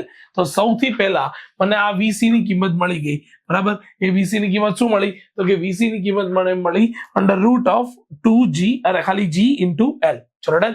હવે મારે સૌથી પહેલા બિંદુ a પાસેનો વેગ શોધવો જોઈએ. કેમ? કારણ કે બિંદુ a પાસે મહત્તમ વેગ હશે. ચલો ડન. કારણ કે નીચેથી આપણે સૌથી પહેલા પ્રારંભિક વેગ આપ્યો ને ધક્કો મારીને, તો હવે એ જ ધક્કો મારીને પદાર્થ છેક ઉપર સી બિંદુ સુધી પહોંચ્યો તો કે યસ સર. હવે જો ઉપર સી બિંદુ સુધી એ જ ધક્કાને કારણે એટલે કે વેગને કારણે પહોંચે છે તો ભલે ઉપર જતા તણાવ બળ એનું ઢીલું પડી ગયું અને એ નીચેની બાજુએ ગતિ કરી, પણ ઉર્જાનું તો સંરક્ષણ થાય ને. તો ભાઈ એક વસ્તુ સમજી લે કે મારે અહીંયા લખવું જોઈએ ઉર્જા સંરક્ષણના નિયમ પરથી, બરાબર? ઉર્જા સંરક્ષણના નિયમ પરથી શું થાય તો કે બિંદુ a પાસેની ઉર્જા ઇઝ ઇક્વલ ટુ બિંદુ સી પાસેની ઉર્જા થાય. હવે બિંદુ a પાસેની કેટલી ઉર્જા હતી તો કે બિંદુ a પાસેની ઉર્જા હતી ગતિ ઉર્જા 1/2 m શું આવશે તો કે mva² is equal two C પાસે ગતિ ઉર્જા તો હતી કારણ કે વેગ તો મેળવ્યો જ તે, બરાબર? પ્લસ સ્થિતિ ઉર્જા હતી તો ગતિ ઉર્જા હતી 1/2 mvc² પ્લસ સ્થિતિ ઉર્જા કેટલી હતી તો કે mgh. હવે mgh હવે mgh ની અંદર h તમને એવી ખબર પડે ને કે આ l અને બીજો l અને ટોટલ એ 2l જેટલી ઊંચાઈ ગયો હશે. ચલો ડન. બધી જ બાજુથી m કેન્સલ કરી નાખો, બહુ સાદી સિમ્પલ રીતે કેન્સલ કરી નાખો, બરાબર છે? અને આ બે ને બે નો લસા લઈ લો તો આ તમારી પાસે આવશે VA નો સ્ક્વેર ઇઝ ઇક્વલ ટુ શું આવશે તો કે VC નો સ્ક્વેર વત્તા શું આવશે તો કે 2 into 2 એટલે 4 બરાબર ને 4GL. ચલો ડન. આટલી વસ્તુ ખબર પડી, આટલી વસ્તુ સમજાણી, હા કે ના બોલી જા. બરાબર. VC એટલે શું આવી જશે તો કે VC એટલે VC નો વર્ગ એટલે આ તમારી પાસે G into L તો હતું જ પ્લસ 4GL હતું તો ટોટલ આવી ગયું 5GL અને આ તમારી પાસે VA નો સ્ક્વેર હતું અને આ VA તમને મળી ગયું √5GL. ચલો ડન. આટલી વસ્તુ ખબર પડી કે નહીં, હા કે ના બોલી જા. √5GL તમને મળી ગયું. ચલો ડન. તો મને અહીંયા આ જે પદાર્થ છે સૌથી ન્યૂનતમ બિંદુ એ હતો એનો વેગ પણ મને મળી ગયો √5GL. ચલો ડન. ક્લિયર છે? આટલી વસ્તુ ખબર પડી ગઈ. હવે આટલી વસ્તુ ખબર પડી ગયા પછી બી બિંદુએ શોધવું તો કઈ મોટું રોકેટ સાયન્સ છે, કારણ કે સેમ વસ્તુ ઉર્જા સંરક્ષણના નિયમનો જ ઉપયોગ કરશું અને એ ઉપયોગ કરીને આપણે શું કરશું તો કે ઉર્જા સંરક્ષણના નિયમ પરથી બી બિંદુ પાસેની ઉર્જા ઇઝ ઇક્વલ ટુ બિંદુ એ પાસેની ઉર્જા સરખાવી દઈએ. સેમ વસ્તુ બી બિંદુ પાસે તો ગતિ ઉર્જા હશે 1/2 mv નો સ્ક્વેર વત્તા સ્થિતિ ઉર્જા હશે. સ્થિતિ ઉર્જા કેટલી આવશે તો કે પદાર્થ નીચેથી લઈને છેક અહીંયા સુધી પહોંચ્યો તો L જેટલું અંતર કાપ્યું હશે તો એની સ્થિતિ ઉર્જા થઈ જશે mgL is equal to 1/2 mva નો સ્ક્વેર, કારણ કે એ બિંદુ પાસે માત્ર ને માત્ર ગતિ ઉર્જા હતી. ચલો ડન. ન્યૂનતમ બિંદુ છે ને વેગ મહત્તમ સ્થિતિ ઉર્જા 0. ચલો ડન. ઓકે. તો આ સીધી સિમ્પલ વસ્તુ છે. m કેન્સલ આઉટ થઈ જાય. બરાબર. અહીંયા આપણે લખીએ 1/2 vb નો સ્ક્વેર પ્લસ શું લખશું તો કે m તો કેન્સલ થઈ ગયું ને. બરાબર. તો m તો લખાય નહીં. યસ ના લખાય. ઓકે. તો અહીંયા આવી જશે તમારી પાસે માત્ર ને માત્ર gl ઇઝ ઇક્વલ ટુ શું આવી જશે તો કે 1/2 અને va √5GL તો આ થઈ જશે 5GL. ચલો ડન. આમાં કોઈને કઈ તકલીફ પડી હોય તો કહી દો. ચલ તો VB નો સ્ક્વેર પ્લસ લસા લેશું એટલે આવી જશે 2GL ઇઝ ઇક્વલ ટુ માત્ર ને માત્ર 5GL. તો VB ની કિંમત જે છે એ તમને મળી ગઈ 5 ઓલી બાજુ થાય બરાબર છે એટલે 3 વધે એટલે કે આવશે √3GL. તો હવે મને જે છે એ શું મળી ગયું, સોરી પછીનો દાખલો છે પણ આપણે અહીંયા જોવાનું. યસ, મને આ VB ની કિંમત પણ મળી ગઈ. ચલો ડન. ક્લિયર છે? હવે બી અને સી પાસે ઉર્જાઓનો ગુણોત્તર શોધવાનો કીધો. હવે ઉર્જાઓનો ગુણોત્તરમાં ક્યાં બહુ મોટું રોકેટ સાયન્સ છે ભાઈ? હે, બહુ સીધી સિમ્પલ વસ્તુ છે કે સી પાસેનો વેગ ખાલી GL છે અને બી બિંદુ પાસેનો વેગ જે છે એ કેટલો છે તો કે બી અને સી કીધું ને, બી પાસેનો વેગ કેટલો છે તો કે આ આપણને મળ્યું √3GL. તો બસ હવે આમાં તમારે બીજું કશું કઈ વધારાનું વિચારવાનું છે જ નહીં. બરાબર છે. તમને શોધવાનું શું કીધું છે એક વખત ફરીથી કન્ફર્મ કરી લો. KB/KC. ચલ KB ના છેદમાં KC. ચલ KB કેટલું આવે તો કે 1/2 mvb નો સ્ક્વેર ના છેદમાં શું આવશે તો કે 1/2 mvc નો સ્ક્વેર. ચલ 1/2 થી 1/2 m થી m છમ્મા vb નો સ્ક્વેર શું આવશે 3GL ના છેદમાં vc નો સ્ક્વેર શું આવશે g into l. ચલ અગેન કેન્સલ આઉટ થઈ ગયું તો તમારો જવાબ આવી જાય 3:1. ચલો ડન. 3:1 નો ગુણોત્તર મળશે. એકદમ ઈઝી દાખલો છે. ખાલી તમારે માત્ર ને માત્ર 2 વાર ઉર્જા સંરક્ષણ એપ્લાય કરી દો, સી પાસેનો વેગ મેળવી લો એટલે બધી જ વસ્તુ ઈઝી વે ની અંદર મળી જશે. બરાબર છે. જોઈ લો એક વખત. એની પછીના દાખલા તરફ ફટાફટ આગળ વધશું. બરાબર છે. પહેલી વાર ઉર્જા સંરક્ષણનો ઉપયોગ કરશું, VA મળશે. બીજી વાર ઉર્જા સંરક્ષણ કરશું, VB મળશે અને VC તો તમે ઓલરેડી અહીંયા મેળવી ચૂકેલા છો. બરાબર છે. આ વસ્તુથી મેળવી ચૂકેલા છો. ચલો ડન. ક્લિયર છે? જોઈ લો એક વખત. અને છેલ્લે બંનેનો ગુણોત્તર લેવા 1/2 mv² જ કરવાનો છે. બીજું કોઈ રોકેટ સાયન્સ છે નહીં. નેવર, નક્કો, ઇલ્લે, કદી કઈ એક પણ વસ્તુ છે નહીં. જોઈ લો એક વખત, પછી આપણે આગળ વધી જઈએ. ઓકે ગાઈઝ, તો એના પછીના દાખલા તરફ આગળ વધીએ તો એક કાર એક્સિડન્ટ એટલે કે અથડામણના તાદ્રશ્ય સિમ્યુલેશન છે. કોઈ પણ કાર મેન્યુફેક્ચર થતી હોય એનું ટેસ્ટિંગ કરવું જરૂરી છે. તો એ ટેસ્ટિંગ કરવા માટે એ જ કારને અમુક સ્પીડે કોઈ એક ફટકારવામાં આવે અને ત્યારે દિવાલ ના હોય પરંતુ એ સીધું સિમ્પલ રીતે એક જુદા જુદા સ્પ્રિંગ અચળાંકોની સાથે અથડાડવામાં આવે છે. બરાબર છે. હવે એક તાદ્રશ્ય એવું વિચારો કે જેમાં કારની પ્રારંભિક વેગ એટલે કે અથડાતી વખતે વેગ કેમ? કારણ કે લીસી સપાટી આપી દીધી છે એટલે તમારે હવે બીજું તો ક્યાં કઈ વિચારવાનું છે. કારની ગતિ ઉર્જામાં કઈ ઘટાડો થવાનો નથી, ઘર્ષણ બળ તો છે નહીં. હાલાકી એવું હોય નહીં, પણ છતાં અત્યારે તમને આમાં આપી દીધું તો તમે સારું છે વિચાર લો ને, બરાબર છે. તો ગતિ કરતી વખતે 1000 દળ, એટલે કે તમને અહીંયા દળ m આપી દીધું, અહીંયા તમને વેગ v આપી દીધો, બરાબર છે. અને સ્પ્રિંગ અચળાંક આપી દીધો છે કેટલું? તો કે આ તમને k ની કિંમત આપી દીધી છે, બરાબર છે. અથડાય છે તો સ્પ્રિંગનું મહત્તમ સંકોચન એટલે કે xm વિચારવાનું કીધું છે. હવે સિમ્પલ લોજિક વિચારો કે કારની જે ગતિ ઉર્જા છે એ કેમાં આવશે? તો કે સ્પ્રિંગની શેમાં? તો કે સ્પ્રિંગની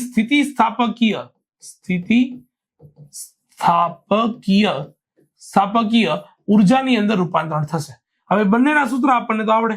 1/2 mv² ઇઝ ઇક્વલ ટુ શું આવશે? 1/2 k x નો સ્ક્વેર. બધી ઉર્જા આમાં રૂપાંતરણ પામે તો આ એનું મહત્તમ સંકોચન થાય એ દેખીતી વસ્તુ છે. ચલ 1/2 થી 1/2 કેન્સલ થઈ ગયા તો બોલ v² ઇઝ ઇક્વલ ટુ શું લખાય? તો કે એ લખાય k/m ઇન્ટુ xm નો સ્ક્વેર.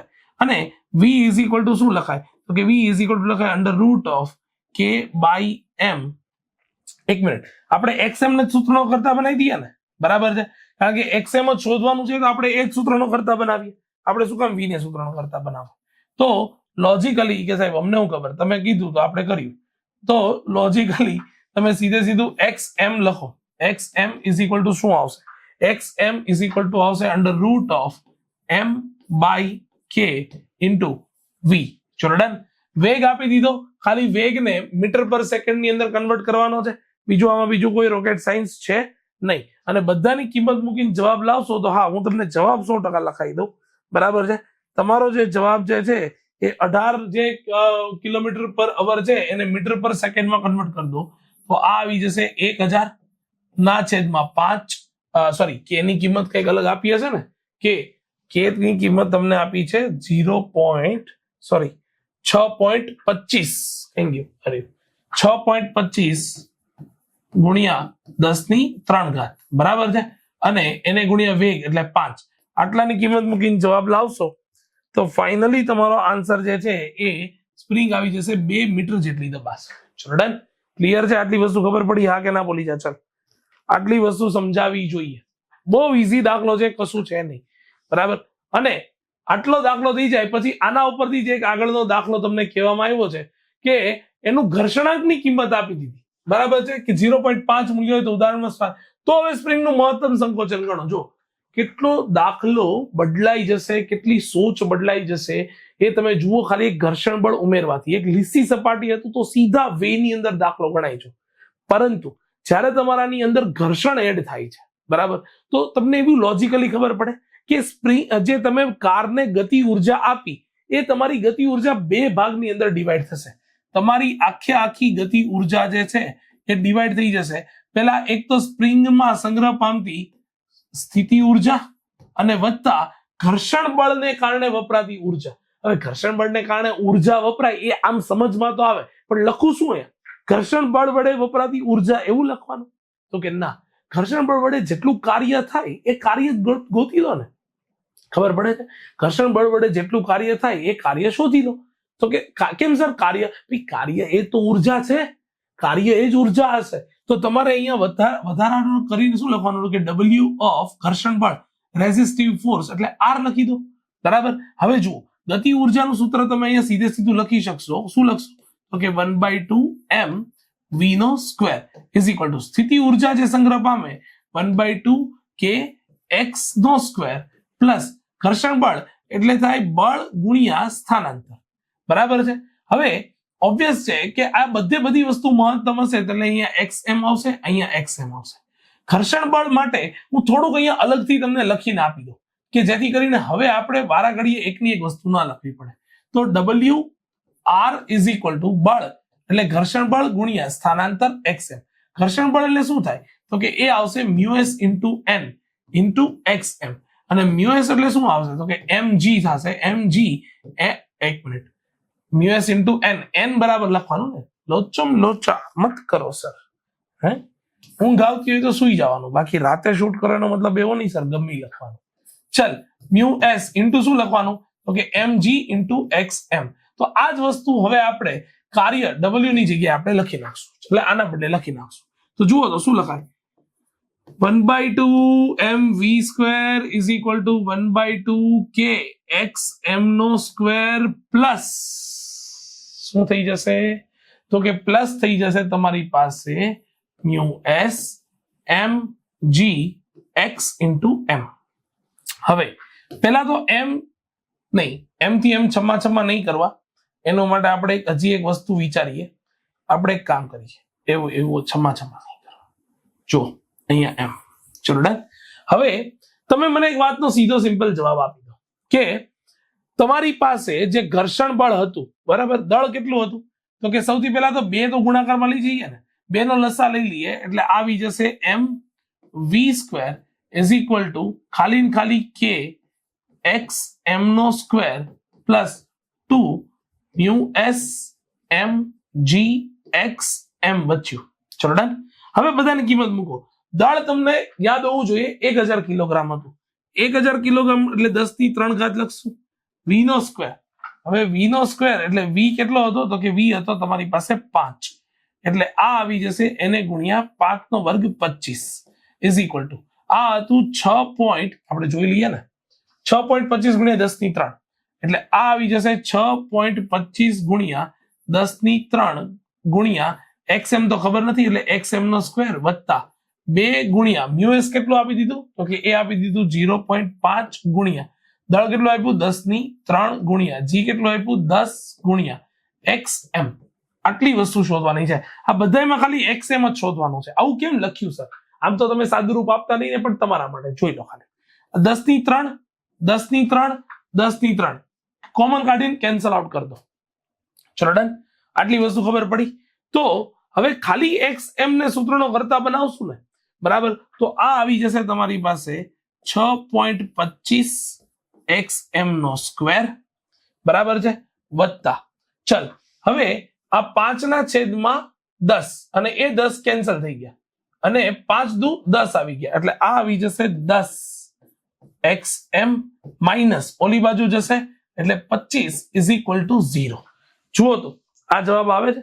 યસ, ચલો ડન. ક્લિયર છે. તો આ મેં તમને મેળવીને આપી દીધું શું, તો કે xm નું દ્વિઘાત સમીકરણ. સાહેબ અલગ અલગ નવી વસ્તુઓ ના લાવો, અલગ અલગ નથી ભાઈ, જૂનું છે. દ્વિઘાત સમીકરણ છે જેમાં આ તમારો a હશે, આ તમારો b હશે અને આ તમારો જે છે એ c હશે. ચલો ડન. અને હવે દ્વિઘાત સમીકરણનો ઉકેલ તો ભાઈ હવે આવડે, બરાબર છે. દ્વિઘાત સમીકરણનો ઉકેલ લાવતા હવે હું તમને નહીં શીખવાડું, કારણ કે દ્વિઘાત સમીકરણનો ઉકેલ શું છે, તો કે દ્વિઘાત સમીકરણનો સીધો ઉકેલ થશે x m is equal two -b plus or minus under root of delta ના છેદમાં 2 ઇન્ટુ a. બરાબર છે. આ તમારો દ્વિઘાત સમીકરણનો ઉકેલ છે અને જેમાં ડેલ્ટા બરાબર શું લખાય, ડેલ્ટા બરાબર લખાય b² માઇનસ 4ac. બસ હવે કેલ્ક્યુલેશન ગાઈસ તમારા ઉપર છોડું છું. ચલો ડન. તમારી પાસે a b અને c ની કિંમત -25 લેવાની. એ બધું જ છે, બરાબર છે. પેલા સૌથી પહેલા ડેલ્ટા મેળવો b² માઇનસ 4ac કરીને, એની કિંમત ઉપર મૂકો, પ્લસ ઓર માઇનસ કરીને બધી કિંમત મેળવો. એક ધન જવાબ આવશે ને એક ઋણ જવાબ આવશે. ઋણ જવાબ ટેકનિકલી પોસિબલ નથી એટલે ધન જવાબ તમારો સાચો અને એ જવાબ કેટલો આવી જશે, તો કે સાહેબ એ કહી દો. હા, એ હું કહી દઈશ, બરાબર છે. એ જવાબ તમારો આવી જવાનો છે, હા, 1.35. ફાઇનલી એક્સ એમ જે છે એ આવવાનો છે 1.35 મીટર.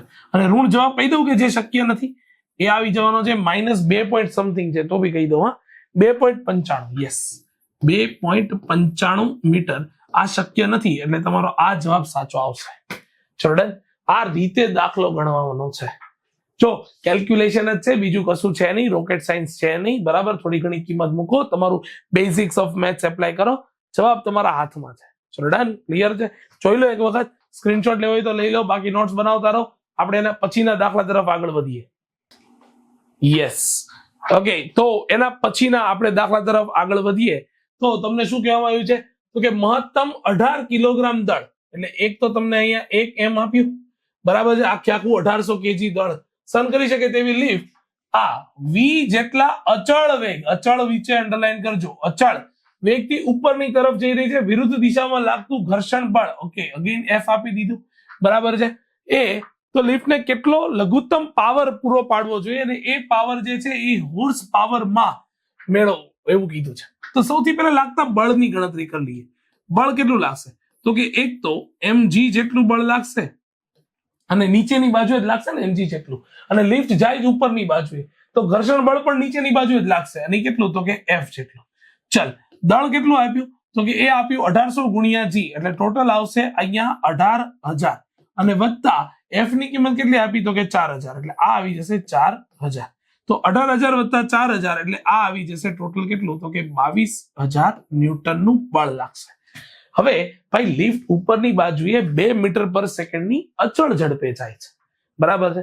અચળ ઝડપે જાય છે એટલે ઉપરની બાજુએ વધારાનું બળ નહીં લાગે, જે નીચેની બાજુએ લાગતું બળ જે છે ને એને જ સંતોલવાનું છે ખાલી. કારણ કે વેગ અચળ હોય, પદાર્થ સ્થિર હોય, આ બધા કિસ્સામાં પરિણામી બળ શૂન્ય થઈ જાય, પરિણામી બળ શૂન્ય થઈ જાય. તો મારે જે નીચેની બાજુએ જે 22000 ન્યૂટનનું બળ જે છે ને એને જ સંતોલવા માટે પાવરની ગણતરી કરવાની કીધી છે. આ વસ્તુ બહુ વ્યવસ્થિત છે, સમજી લેજો. અને ઇન શોર્ટ કઈ ખબર ના પડે ને તો લોજિકલી એટલી વસ્તુ ખબર હોવી જોઈએ કે ભાઈ power P is equal two F into V થાય. હે સર, શું હજી ખબર ના પડી? ભાઈ હજી હું અલગથી ગણતરી કરીને પહેલી વાર તને બતાવી દઉં છું કે power P is equal two W ના છેદમાં T હતું. W બરાબર બળ ગુણ્યા સ્થાનાંતરના છેદમાં T હતું, તો સ્થાનાંતરના છેદમાં સમય બરાબર એ તમારો થઈ જાય V. ચલો, તો આ રીતે તમારે પાવરની ગણતરી કરવાની છે. બોલ, બળ કેટલું લાગ્યું? તો કે બળ લાગ્યું ટોટલ 22000, એને ગુણ્યા V કેટલો આપ્યો? તો કે 2 મીટર પર સેકન્ડ, તો ટોટલ 44000 વોટ નો પાવર એપ્લાય કરવો પડે. અને આ જ પાવરને તમે હોર્સ પાવરમાં કન્વર્ટ કરો તો એના માટે સીધું સિમ્પલ શું થઈ જશે? તો કે 1 what is equal two 746 horse power થાય. ચલો ડન. તો તમારે એને સીધું સિમ્પલ HP માં કન્વર્ટ કરવા માટે શું કરવું પડશે? 44000 વોટ ને 746 વડે ભાગી નાખો તો તમારો ફાઇનલી જે આન્સર આવવાનો છે, બરાબર છે, એ શું આવવાનો છે? તો કે એ આવવાનો છે nearly equal to 59 HP answer આવવાનો છે. હોર્સ પાવરમાં કન્વર્ટ કરવું હોય વોટમાંથી તો 746 વડે ભાગી નાખવાના. ચલો ડન, ક્લિયર છે? તો આ તમારો જે છે એ સીધા સિમ્પલ ફોર્મની અંદર આન્સર આવી જવાનો છે ગાઈસ. ચલો ડન, ક્લિયર? એકદમ ઈઝી છે, કોઈ રોકેટ સાયન્સ નથી, બરાબર. તો આટલી વસ્તુ જે છે એ ફરીથી નોટ ડાઉન કરી લો, પછી આપણે આગળ વધી જઈએ. ચલો, આટલું ગણાઈ ગયા પછી એના પછીના દાખલા તરફ આપણે આગળ વધીએ. સૌથી પહેલા તો રકમ જોઈને જ લોકોના મોતિયા મળી જાય, હે ને? કે સાહેબ આ તો કઈ ખબર જ નહીં પડતી, કવિ કેવા હું માગે એ જ ખબર નહીં પડતી સાહેબ. આવા દાખલા કઈ હોય? હે, અડધું પેજ ભરીને તો સાહેબ રકમો આપી દે, એટલે કરવાનું હું? એટલે ભાઈ આમાં કવિ ખાલી એટલું જ કહેવા માંગે છે કે એક ન્યુટ્રોન એ કોઈ એક શું આપી દીધું છે? તો કે એક ઓલા શું કહેવાય સમસ્થાનિક આપી દીધો. કયો આપ્યો? તો કે ન્યુક્લિયર રિએક્ટર ની અંદર યુરેનિયમ. યસ, એની સાથે અથડાવવો છે તો ભાઈ ન્યુટ્રોનની એક સર્ટેન ગતિ ઉર્જા હોવી જોઈએ. ગતિ ઉર્જા ખબર ના પડે તો ન્યુટ્રોનનો એક સર્ટેન વેગ હોવો જોઈએ. જો બહુ ઝડપથી આવીને ભટકાશે ને તો બી એ સમસ્થાનિકનું કઈ વિખંડન નહીં થાય, એ સીધો પાસ આઉટ થઈ જશે. તો એના માટે મારે સીધા સિમ્પલ રીતે શું કરવું જોઈએ? તો કે ન્યુટ્રોનને ધીમો પાડવો જોઈએ. ન્યુટ્રોનને ધીમો પાડવો જોઈએ તો ન્યુટ્રોનની પોતાની એક ગતિ ઉર્જા હતી, ઓલરેડી કઈ ગતિ ઉર્જા હતી. કેટલો છે? તો કે 10⁻7 થી મારે એને આટલો ધીમો પાડવો જોઈએ, 10⁻3 સુધી ધીમો પાડવો જોઈએ, બરાબર છે. તો એટલો ધીમો પાડી દો તો ન્યુટ્રોન પાસે કેટલી ગતિ ઉર્જા વધે અને પેલા મોડરેટરને કેટલી ગતિ ઉર્જા મળે. મતલબ બંનેના વેગમાં શું કઈ બી ફેરફાર થાય અને પ્રોપર અથડામણો જે છે ને એ અસ્થિતિસ્થાપક અથડામણો છે. આ વસ્તુ સમજી લેવાની, બરાબર છે. કારણ કે જો સ્થિતિસ્થાપક અથડામણ હોત ને, બરાબર, તો સ્થિતિસ્થાપક અથડામણ દરમિયાન તેને ન્યુટ્રોનની મોટા ભાગની ગતિ ઉર્જા મેળવી શકે છે એવું સાબિત કરવાનું છે, સ્થિતિસ્થાપક હોત તો. પણ આમાં થોડી ઘણી જે ઉર્જાઓનો જે છે ને એ ફેરફાર થાય છે. ચલો ડન, ક્લિયર છે? અને એ જ ઉર્જાનો ફેરફાર જોવાનો છે. તો સૌથી પહેલા તો મારે અહીંયા લખવું જોઈએ કે ન્યુટ્રોનની પ્રારંભિક ગતિ ઉર્જા. ન્યુટ્રોન માટે કે I શું થઈ જશે? તો કે એ થઈ જશે 1/2 m1. શું આવશે? તો કે V1I નો સ્ક્વેર. અને ન્યુટ્રોન માટે અંતિમ ગતિ ઉર્જા KF શું થઈ જશે? તો કે 1/2 m1 v1f નો સ્ક્વેર. પણ તમે જ્યારે અથડામણો વાળો ટોપિક ભણ્યા હશે ને ત્યારે તમે એમાં v1f નીકાળ્યો હશે. હવે તમને એ વસ્તુ યાદ રહેવી જોઈએ કે ભાઈ v1f ની કિંમત શું હતી, કારણ કે હવે એવડું મોટું ડેરિવેશન અહીંયા કરવા ના બેસાય. ચલો ડન, ક્લિયર છે? એવડું મોટું ડેરિવેશન કરવા ના બેસાય તો તમારે અહીંયા સીધું સિમ્પલ v1f હું તમને લખીને આપું. શું આવે તો કે m1 માઇનસ m2 અપોન શું આવશે m1 પ્લસ m2 ઇન્ટુ શું આવશે તો કે v1i નો સ્ક્વેર આવી જશે. આ કિંમત ઉપાડીને તમે જો અહીંયા મૂકી દો તો તમારી પાસે જે છે એ v1f જે છે એ આવી જશે આવી રીતે 1/2 m1.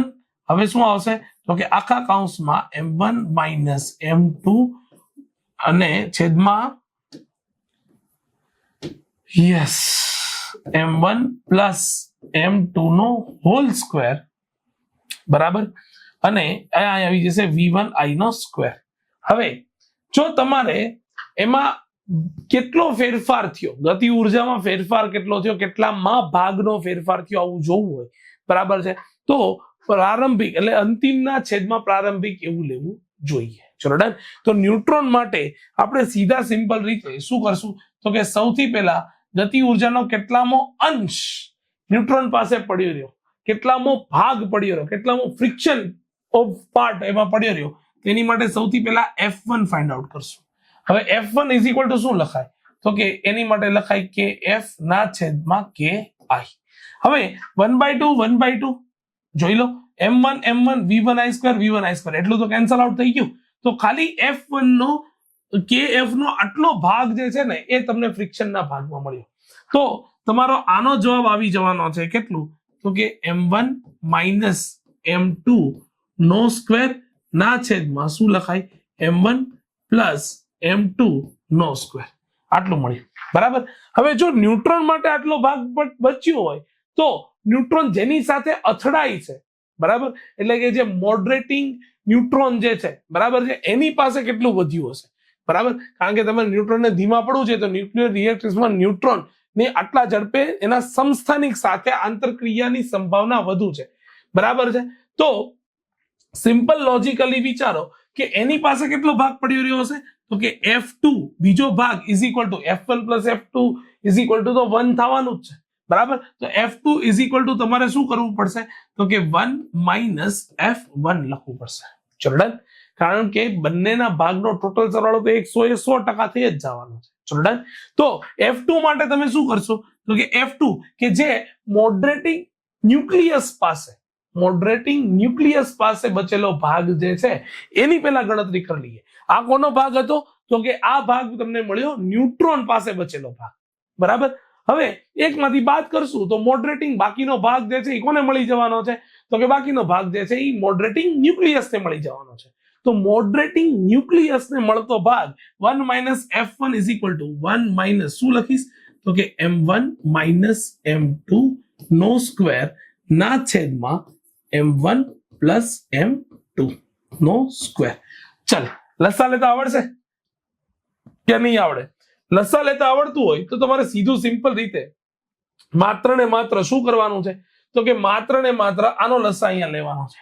તો આ તમારી પાસે આવશે m1 પ્લસ m2 નો whole square minus m1 minus m2 નો હોલ સ્ક્વેર ના આખાના છેદમાં આવી જશે m1 પ્લસ m2 નો હોલ સ્ક્વેર. દેખાય છે ખરા?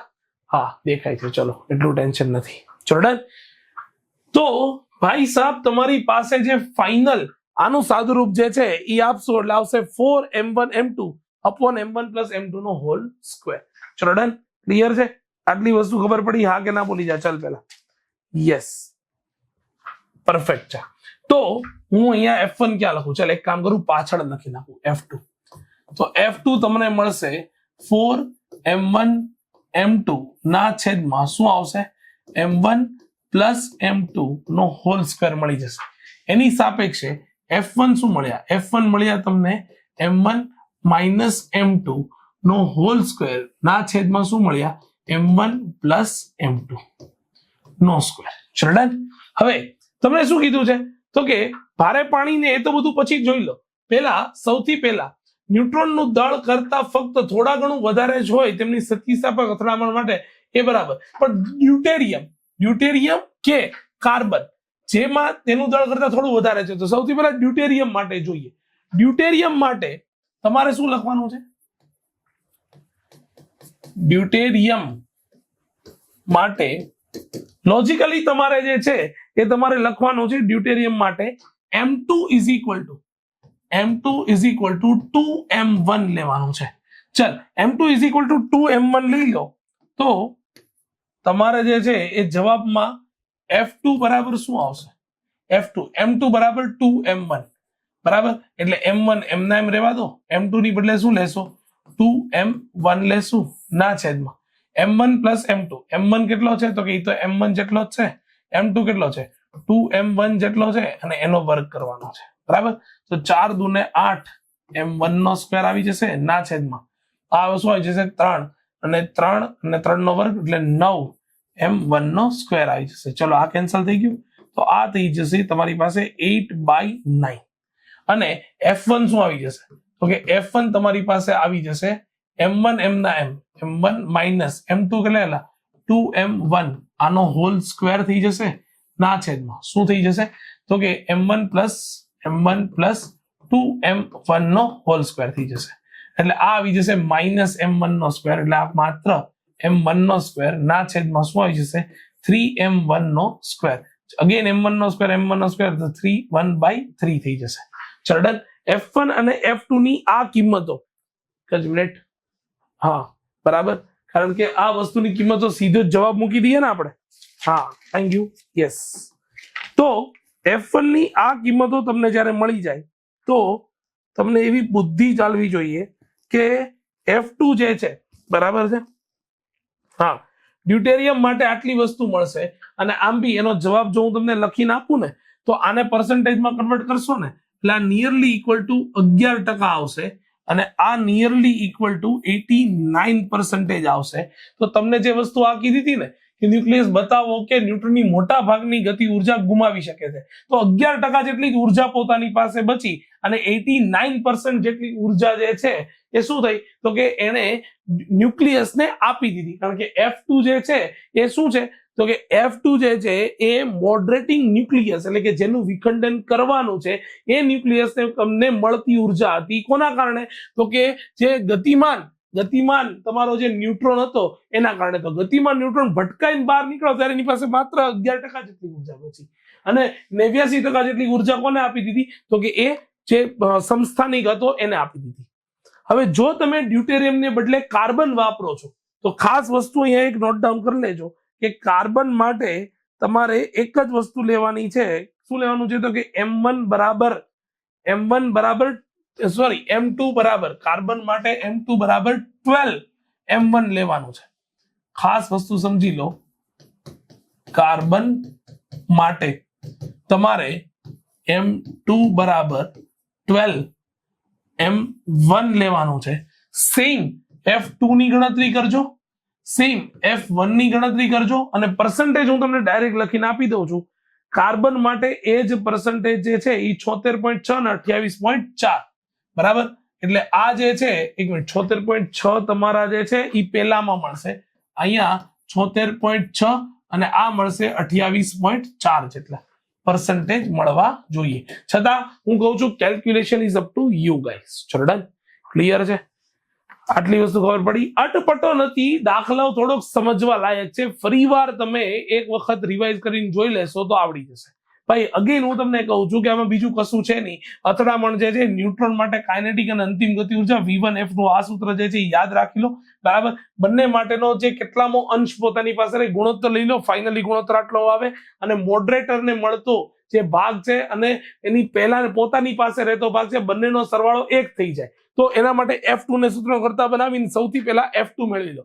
once you get F2 and F1 પછી તો ડ્યુટેરિયમ માટે પૂછે તો તમારી પાસે આ કન્ડિશન, કાર્બન માટે પૂછે તો આ કન્ડિશન અને એ મૂકીને બસ સાદું રૂપ આપવાનું છે, બીજું કશું કરવાનું છે નહીં. ચલો ડન, ક્લિયર છે? હવે લાસ્ટ જે સમ છે બરાબર, હવે લાસ્ટ સમ ની અંદર રકમ લખવાનો કોઈ મને મતલબ નથી લાગી રહ્યો. હું તમારી સામે એક અહીંયા નાની એવી એક આકૃતિ દોરું છું. અહીંયા કોઈક બિલિયર્ડ બોલ જે છે એનો દળ m છે, જે અહીંયા કોઈક v1i જેટલી ઝડપે જઈ રહ્યો છે. બીજો બિલિયર્ડ બોલ જે છે એની એ v2i બરાબર 0 છે, એટલે કે સ્થિર અવસ્થામાં છે. અને અથડામણ પછી પહેલો બિલિયર્ડ બોલ અને બીજો બિલિયર્ડ બોલ જે છે એ એક આ દિશામાં ફંટાય છે, એક આ દિશામાં ફંટાય છે, બરાબર છે. અને આ બાજુ જે છે એ એનું v1f છે અને આ બાજુ જે છે એ v2f છે. પણ હવે આમાં તમને ટ્વિસ્ટ એવું આપી દીધું છે કે બંને સમક્ષિતિજ સાથે અલગ અલગ ખૂણો બનાવ્યો છે, બરાબર છે. આ જે છે એ θ1 છે અને આ જે છે એ θ2 છે. હવે બાય ડિફોલ્ટ તમને θ2 ની કિંમત 37 ડિગ્રી આપી દીધી છે. તો તમને એવું કીધું છે કે આ બોલ માટે આ θ ખૂણો કેટલો હશે આ શોધવાનું કીધું છે. અને બીજી એક વસ્તુ કહીને આપી દીધી છે કે આખી અથડામણ જે છે ને, બરાબર, એ અથડામણ કેવી આપી દીધી છે? તો કે સ્થિતિ સ્થાપક અથડામણ આપી દીધી. કેવી અથડામણ આપી દીધી? સ્થિતિ સ્થાપક અથડામણ આપી દીધી. ચલો, આ કેસ છે તમારી સામે, બરાબર, કે એક બિલિયર્ડ બોલ બંનેના, હા, બીજી વસ્તુ બંનેના દળ સમાન આપી દીધા. આ વસ્તુ બહુ જ ઇમ્પોર્ટન્ટ છે. બંનેના દળ કેવા આપી દીધા? સમાન આપી દીધા. ચલો ડન. એક બોલ જે છે એ પાછળથી આવીને અમુક વેગે ભટકાય છે. પહેલો બોલ પેલો સ્થિર પડ્યો છે, પછી બંને બોલો ફંટાઈ જશે, બરાબર છે. અને એકનો ખૂણો 37 ડિગ્રી આપી દીધો, તો બીજાનો ખૂણો જે છે એ તમને શોધવાનો કીધો છે. અને અથડામણ કેવી આપી દીધી છે? તો કે અથડામણ તમને આપી દીધી છે સ્થિતિ સ્થાપક અથડામણ. ચલો, લાસ્ટ બટ નોટ લીસ્ટ, એકદમ સહેલી રીતે હું તમને સમજાવી દઈશ, બરાબર. આમાં બીજું કોઈ રોકેટ સાયન્સ નથી. ખાલી તમને એટલી વસ્તુ ખબર હોવી જોઈએ કે અથડામણ જો સ્થિતિ સ્થાપક છે, જો મારી અથડામણ સ્થિતિ સ્થાપક છે, તો મારી પાસે અહીંયા વેગમાન અને ગતિ ઉર્જા બંનેનું સંરક્ષણ થાય. હું જે બોલું છું એ ખબર હોવી જોઈએ. વેગમાન અને ગતિ ઉર્જા બંનેનું સંરક્ષણ થાય. અને જો બંનેનું સંરક્ષણ થાય તો સૌથી પહેલા હું લખવા માંગીશ કે વેગમાનના શું? તો કે સંરક્ષણ પરથી બોલ પ્રારંભિક વેગમાન બરાબર વોટ? અંતિમ વેગમાન. ચલ, પ્રારંભિક વેગમાન કેટલું? તો કે mv1i ઇઝ ઇક્વલ ટુ શું આવશે? તો કે mv1f વત્તા mv2f. mv દળ બંનેના સમાન છે એટલે એમ જ લેશું. તો ઓબ્વિયસ છે આ બાજુથી m ને કોમન કાઢીને બંને બાજુથી કેન્સલ આઉટ કરી દઈએ તો મારી ફાઇનલ ઇક્વેશન આવશે v1i is equal to v1f વત્તા v2f. ચલો ડન. આટલી વસ્તુ ખબર પડી. હવે વેગમાનનું સંરક્ષણ થઈ ગયા પછી મારે જોવું જોઈએ ગતિ ઉર્જાનું સંરક્ષણ. તો હવે મારે અહીંયા લખવું જોઈએ ગતિ ઉર્જાના સંરક્ષણ પરથી. ગતિ ઉર્જાના સંરક્ષણ પરથી. ચલ, પ્રારંભિક ગતિ ઉર્જા ઇઝ ઇક્વલ ટુ વોટ? તો કે અંતિમ ગતિ ઉર્જા. પ્રારંભિક માત્ર આની પાસે હતી તો આવી જશે 1/2m v1i નો સ્ક્વેર ઇઝ ઇક્વલ ટુ અંતિમ 1/2m v1f નો સ્ક્વેર વત્તા 1/2m v2f નો સ્ક્વેર. કારણ કે અંતિમમાં બંને પદાર્થો ગતિમાં હતા. 1/2m બધી બાજુથી કેન્સલ આઉટ થઈ જશે. ચલો ડન. ક્લિયર છે? તો ફાઇનલી જે મને ગતિ ઉર્જા મળી એ ગતિ ઉર્જા કેટલી મળી? તો કે ઈ ઇક્વેશન મળ્યું v1i નો સ્ક્વેર ઇઝ ઇક્વલ ટુ બોલ શું લખાય? તો કે ઇઝ ઇક્વલ ટુ લખાય v1f નો સ્ક્વેર વત્તા v2f નો સ્ક્વેર. આટલી વસ્તુ લખી શકાય. ચલો ડન. આટલી વસ્તુ ખબર પડી ભાઈ. આટલી વસ્તુ સમજાણી બહુ ઈઝી છે. કોઈ રોકેટ સાયન્સ આમાં છે નહીં. હવે જો જ્યારે રોકેટ સાયન્સ છે જ નહીં, બરાબર છે, તો હું આને કહી દઈશ સમીકરણ નંબર 1, બરાબર. આને કહી દઈશ હું સમીકરણ નંબર 1. અને જ્યારે હું આ જે બીજું હતું આને કહી દઈશ હું સમીકરણ નંબર 2. આને કહી દઈશ સમીકરણ નંબર 2. હવે સમીકરણ 1 પરથી શું? તો કે ઇક્વેશન 1 પરથી મને શું ખબર પડે? પરથી મને એવી ખબર પડે ભાઈ. કેવી ખબર પડે? તો કે એવી મને ખબર પડે કે આ વેગ છે અને આ v1f અને v2f ની વચ્ચે કંઈક થીટા ખૂણો બન્યો. θ1 θ2 ઘણી વાર ભૂલી જાઓ, પણ કંઈક થીટા ખૂણો બન્યો. હવે જો એક કંઈક થીટા ખૂણો બને, બરાબર છે, તો મારે શું લખવું જોઈએ? તો કે મારે અહીંયા લખવું જોઈએ v1i નો સ્ક્વેર ઇઝ ઇક્વલ ટુ બંને બાજુ વર્ગ કરતા મારે અહીંયા લખવું જોઈએ. શું લખવું જોઈએ? તો કે v1f નો સ્ક્વેર વત્તા v2f નો સ્ક્વેર વત્તા 2v1f v2f cos થીટા. ચલ ડન. આટલી વસ્તુ ખબર પડી, આટલી વસ્તુ સમજાણી? હા કે ના બોલી જા, હા કે ના બોલી જા, આટલી વસ્તુ ખબર પડવી જોઈએ. હવે જો cos થીટા લખાય તો v1i નો સ્ક્વેર બરાબર તો આ હતું જ, હા ના બોલ. અને જો એ હતું તો એના બરાબર હું આ વસ્તુ લખી નાખું. જો તો શું લખી નાખું? તો કે v1f સ્ક્વેર વત્તા v2f square is equal to v1f નો સ્ક્વેર વત્તા v2f નો સ્ક્વેર વત્તા what 2v1f v2f into cos theta. ચલ ડન. આટલી વસ્તુ ખબર પડી. હવે અહીંયા એક વસ્તુ સમજી લેજે, આ થીટા જે છે ને એ આખે આખો ખૂણો છે. અહીંથી આ આખે આખો ખૂણો થીટા છે. ખબર પડી? આ આખે આખો ખૂણો થીટા છે. મતલબ થીટા ઇઝ ઇક્વલ ટુ તમારો θ1 પ્લસ θ2 છે. બરાબર? આટલો કોન્સેપ્ટ સમજાવવો જોઈએ. જુઓ તો v1f v2f નો સ્ક્વેર v1f v2f નો સ્ક્વેર આમને બાજુ આવે તો એ આમને સામને કેન્સલ થઈ જાય. ધેટ મીન્સ કે મારે અહીંયા સાદા સિમ્પલ રીતે એક જ વસ્તુ લખવી જોઈએ કે આટલું કેન્સલ થઈ જાય તો 2v1f v2f cos theta is equal two 0. હવે જો 0 થઈ ગયો બરાબર તો લોજિકલી આ આખે આખું ટર્મ બી નીકળી જાય તો cos theta is equal two 0 તો થીટા ઇઝ ઇક્વલ ટુ 90 એવી બુદ્ધિ ચાલે. અને જો તમને આવી બુદ્ધિ ચાલે, દેખાય છે ને? યસ દેખાય છે. જો આટલી બુદ્ધિ ચાલી ગઈ કે થીટા ઇઝ ઇક્વલ ટુ 90 તો હવે તો હલવો થઈ ગયો ને. કારણ કે થીટા ઇઝ ઇક્વલ ટુ શું હતું? તો કે 90 ઇઝ ઇક્વલ ટુ θ1 પ્લસ θ2 હતો. ચલ θ1 ઇઝ ઇક્વલ ટુ શું આવે? તો કે 90 માઇનસ θ2 આવે. અને θ2 કેટલો આપી દીધો? તો કે એ તો તમને બાય ડિફોલ્ટ θ2 તો તમને આપી દેવામાં આવ્યો છે કેટલો? તો કે એ તો આપી દેવામાં આવ્યો છે 37. તો θ1 ની કિંમત તમને મળી જાય 53 ડિગ્રી મળી જાય. 53 ડિગ્રી મળી જાય. ચલ ડન. આ રીતે આખે આખો દાખલો તમારી સામે છે. આખે આખો દાખલો. ધીસ ઇઝ વોટ કે આખો દાખલો આ રીતે સોલ્વ થાય મસ્ત કરીને. બરાબર? અગેન કહું છું એક વખત સ્ક્રીનશોટ લઈ લો. ચલો પછી આગળ વધીએ. Yes okay.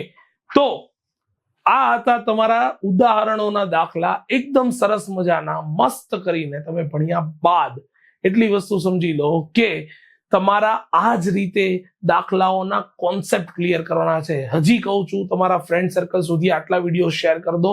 કારણ કે ગાઈઝ સવાલ છે કે તમે ઓછામાં ઓછા ટાઈમમાં કોન્સેપ્ટ કયા લેવલના ભણી રહ્યા છો. બરાબર છે? તો આવા દાખલાઓ જ્યારે તમે ભણો છો ને ત્યારથી અથવા તો આ રીતે ભણો છો ને ત્યારે તમને ખબર પડે છે કે ફિઝિક્સ કેટલું સહેલું છે. હજી કહું છું, ન સમજાય ખાલી એક વખત ફરી વાર જુઓ. આ વિડીયોઝનો યુઝ કરો ભરપૂર માત્રાની અંદર રિવિઝન પર્પઝથી. અલગ રીતે રિવિઝન કરવા માટે કંટાળો આવે છે, કઈ નહીં, એક વખત મસ્ત કરીને વિડીયો જોઈ લો, દાખલાઓ આખા સોલ્વ થઈ જશે અને તમારું રિવિઝન થઈ જશે. ચલો ડન. અગેન ગાઈઝ આવા જ સરસ મજાના વિડીયો સાથે મળીએ છીએ. ત્યાં સુધી ભણતા રહો, નોટ્સ બનાવતા રહો. Good bye guys.